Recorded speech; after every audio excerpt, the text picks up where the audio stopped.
What is happening, everyone? Welcome back to G-Ball Vision. Today we are talking about some fantastic EDC knives that you may have forgotten about. Now, before we get started, double check and make sure you are subscribed to the channel. I would love to have you here. And do me a huge favor, before you head out, hit that thumbs up button. I greatly appreciate it, everyone. Feel free to let me know what you are carrying in your pockets today down in the comments. Love hearing from you guys down there. So we're going to kick this video off with the CJRB and Ray Laconico designed Echo, and this is the liner lock version. They also have a button lock version, and then they did exclusive models of both in varying retailers. I have a Knife Center exclusive, but the availability of those may be very limited, and the price is a little bit more on that model. So this one I saw more fit, but you can get both very easily when it comes to the base model. We're going to be getting RPM 9, which is a great steal at the $50-ish price point. We have a beautiful stonewash finish, nice sheep's foot blade, going to be very utilitarian.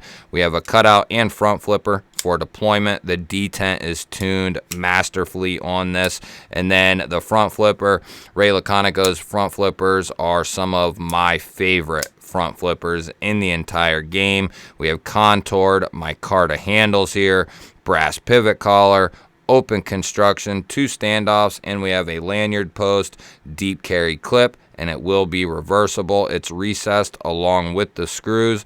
Great access to that liner with a chamfer, and the drop shut action, or the action on the close, is fantastic, just like it is on the open. Definitely one of the most talked about knives of 2023, and one that you should not forget. So I like to do these videos, guys, and I've said it before when I started doing this series. It's been a little while since I've done one of these, but I like to, because I know how it works, even before I started making content. Knives would be just the business 1 week, and then a week or two later, you would never hear about that knife ever again from anyone. And back then, I started thinking, man, I wish there was a way for me to get these knives back out there, because they're great, and people who are new or just don't know should know about these knives, right? And that's why I do this series. I tend to stick with more affordable knives when it comes to this series, although I do some that are a little bit more expensive. I try to keep this variation of videos in the more affordable realm. And in the case of the Petrified Fish Victor here, going to be very affordable, coming in Bowler K110. We have a coated clip point blade, some beautiful micarta. We have all blacked out hardware here and liners. We have an ultra deep carry clip. It's going to be reversible, and they also have this behind the scale, so it's going to carry nice and deep, and you will not have any drag on that pocket clip. As far as the access to the liner, very well done, and they give you a nice little chamfer there. The action on the close is just excellent, guys. Very, very well done. The detent is tuned masterfully for the flipper and the cutout on the back side.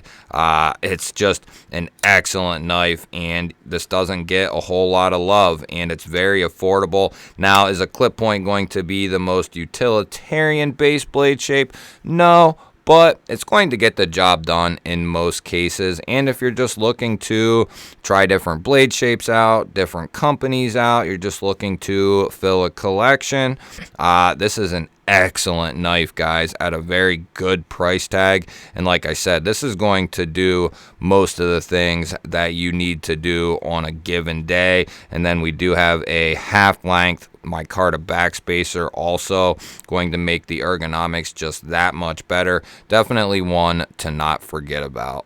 So this next one was one of the most surprising knives that I got in last year, the O-Knife Roboto. So this is a coated tanto blade coming in 154 cm. We have dual thumb studs for the deployment. The crossbar lock is just exceptional. Nice strong springs. The closing action is nice and controlled, easy to get to that crossbar. Very, very well done. This is a red and black Damascus. They also had other variations of this knife as well. I really like the pocket clip they used here. We have a deep carry recessed pocket clip along with those screws. Not going to be left hand friendly though. We do have a matching G10 backspacer with a little lanyard hole, and then we have internal milling for weight relief, making this a fairly lightweight knife. But one thing is, guys, if you're in the trades or you're getting into a lot of heavier duty work and stuff like that, this knife shines in that line of work. I remember last year I didn't forget my utility knife, but my utility knife was quite a ways away, and I had to cut a few pieces of sheetrock, and this thing just did the job very well. So it really impressed me from that point in time, and I really used and abused this thing, and it's still going very strong. Probably going to be one of the more expensive knives on this list, but still coming in at a very good price point for everything that you're getting and the build quality. The O-Knife Roboto is definitely one to not forget.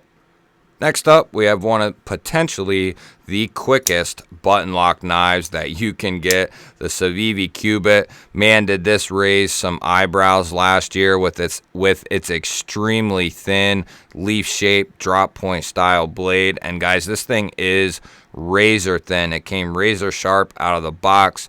Dual thumb studs for the deployment option. We have aluminum handles, which I'm a big fan of. They had a ton of different options when it came to the color of the aluminum.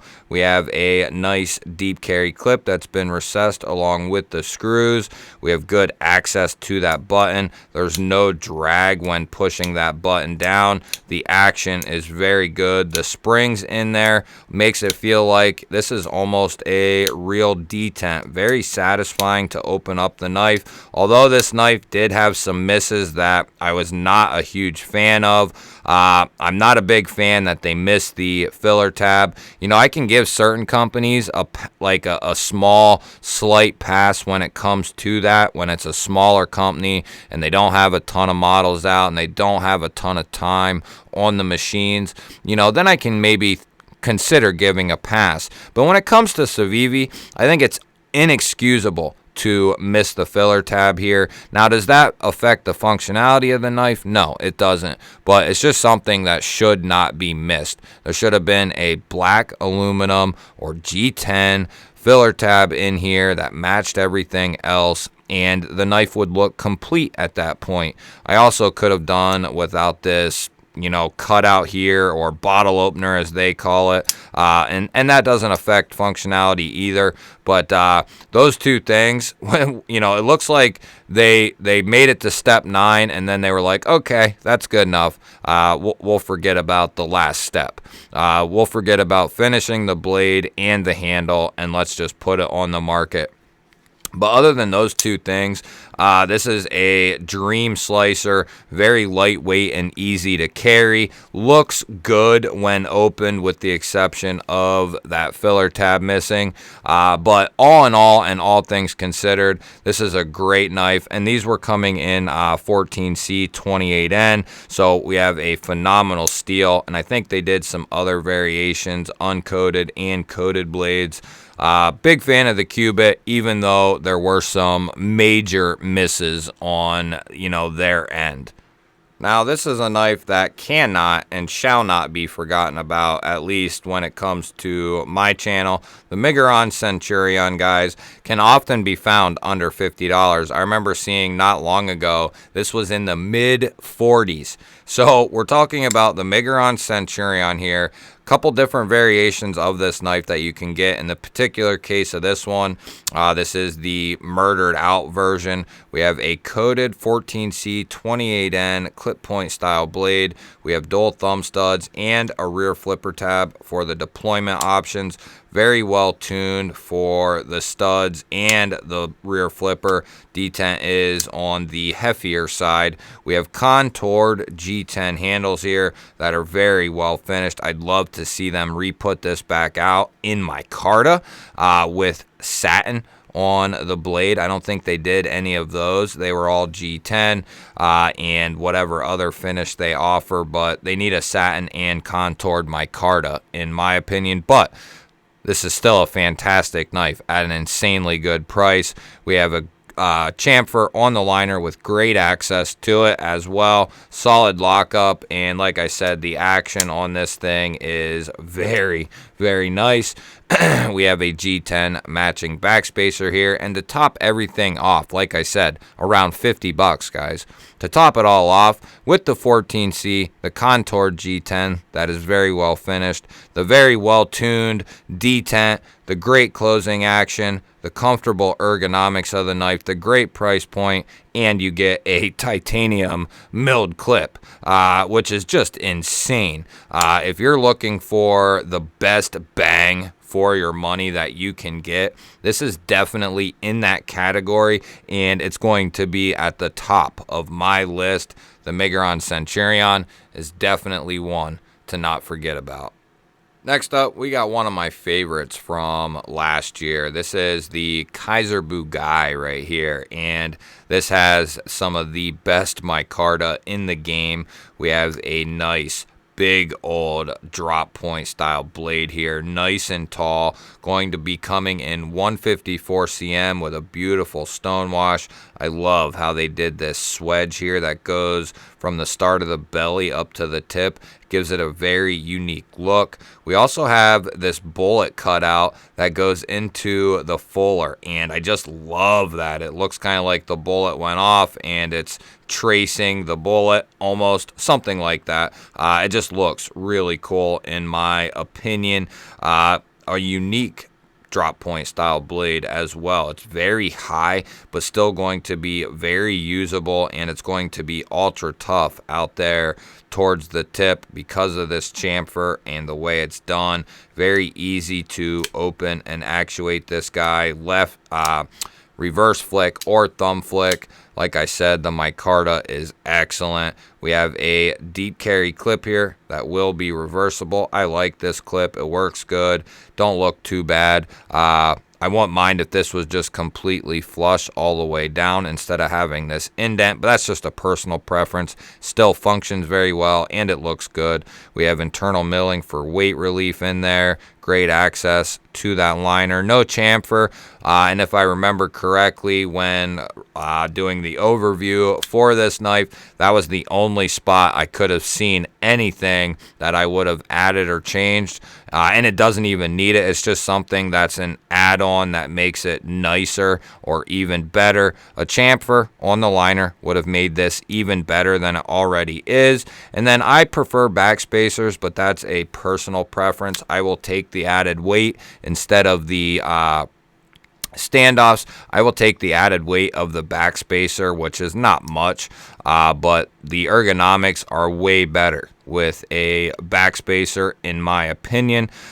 This is a great knife at a great price. We have some nice usable jimping up here. You guys will have to let me know, what are some knives over the last year or 2 or 3 years that you think, deserve to be brought back into the spotlight? Of course, I cannot bring them all out in this one video, but there is a couple that were brought out, and we will continue doing this series as long as I am around.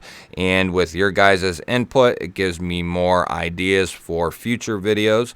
So let me know, what are some knives that you think need to be brought back into the limelight? And if I have it and I agree, maybe we'll put that into the next video. Don't forget to hit the thumbs up button before you head out. Always appreciate that, guys. And if you're new here, well, we release videos every single day, sometimes twice a day. So we have tons of knife content coming out every day. Hit that subscribe button. Would love to have you here and a part of the G-Ball Vision family. Otherwise, guys, I will throw up a couple of new videos. Go check one of them out, and I will catch you guys on the next one.